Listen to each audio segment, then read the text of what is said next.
Assalamualaikum warahmatullahi wabarakatuh. Halo semuanya, aku Nesila Hijrah Fitriani dari Universitas Muhammadiyah Tangerang.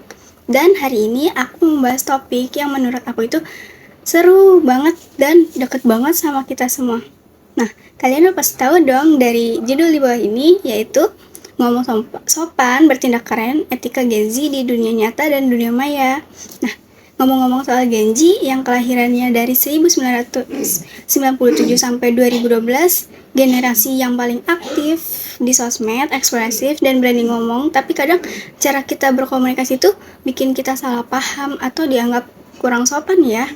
Nah, dari presentasi ini aku pengen ngajak kalian semua mikir bareng gimana caranya kita tetap bisa jadi diri sendiri, tetap gaul dan tetap punya etika dan tahu cara berkomunikasi yang baik. Nah, mempersingkat waktu atau durasi, aku akan next ke selanjutnya. Nah, untuk slide ini, Gen Z itu punya gaya komunikasi yang beda banget sama generasi sebelumnya. Kita suka pasti yang singkat-singkat, cepat, dan penuh ekspresif. Aku sendiri, kalau chatting ke temen tuh pasti sering banget pakai emoji. Singkatannya kayak WKWKWK atau ngomong gak apa-apa itu disingkat GPP. Dan kalau orang yang ngajak ke kemana gitu, aku jawab gaskan atau bahkan stiker-stiker mimi yang lucu. Tapi pernah suatu waktu aku chat ke panitia acara kampus gitu. Aku bilang, "Kak, aku udah transfer ya." Menurut aku itu biasa aja, tapi belum dibales lama banget. Nah, aku bingung dong. Aku tanyalah ke teman aku, "Ini kenapa sih? Kok aku belum dibalas-balas sedangkan kamu udah?" Terus teman aku bilang, "Coba deh tambahin salam, terus kasih info nama juga." Nah, dari situ aku sadar ternyata gaya ngobrol yang cocok buat temen belum tentu cocok buat konteks yang resmi ya. Jadi penting banget buat kita tahu kapan harus santai dan kapan harus sopan. Terus, tantangannya itu makin besar loh. Kita harus pindah antara dunia nyata dan dunia maya.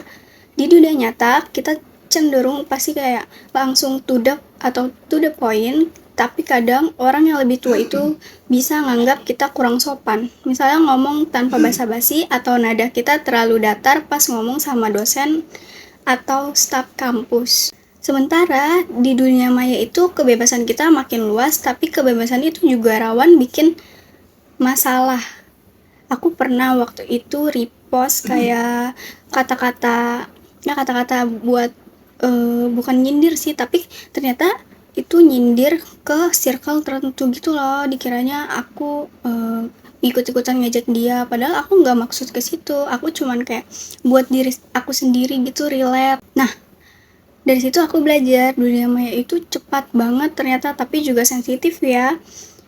Kita tuh harus memperhatikan etika kita tuh tetap penting walaupun kita nggak ketemu secara langsung.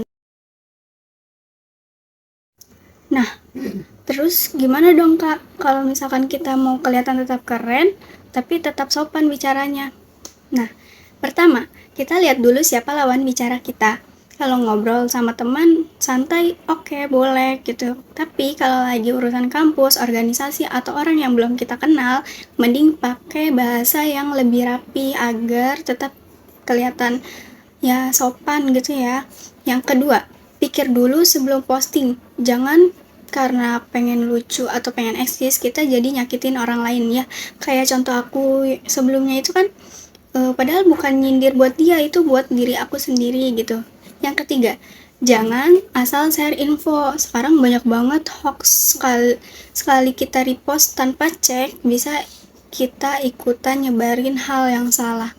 Terakhir, ingat ya, sopan itu bukan berarti ngebosenin. Kita tetap bisa santai, tetap bisa ekspresif, tapi tahu batas dan tahu waktu. Jadi, dari semua yang aku bahas tadi, bisa disimpulin gini.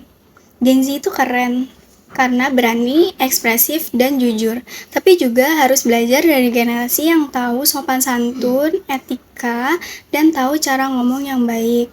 Aku pribadi juga masih belajar banget, kadang suka kelepasan pakai gaya chatting ke tempat yang seharusnya lebih formal. Tapi di satu sisi aku belajar sopan itu gak bikin kelihatan kaku, malah bikin kita dihargain sama orang lain. Di dunia sekarang itu makin terbuka dan cara kita yang ngomong itu bisa banget ninggalin kesan baik atau buruk. Yuk kita tunjukin kalau Gen Z itu bisa banget ngomong sopan tanpa kehilangan gaya.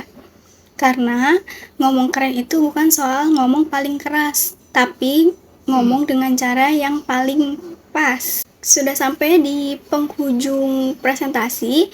Aku mau ngucapin terima kasih udah dengerin presentasi aku dari awal sampai akhir. Semoga bermanfaat. Jangan lupa ngomong sopan, bertindak keren itu Gen Z bisa.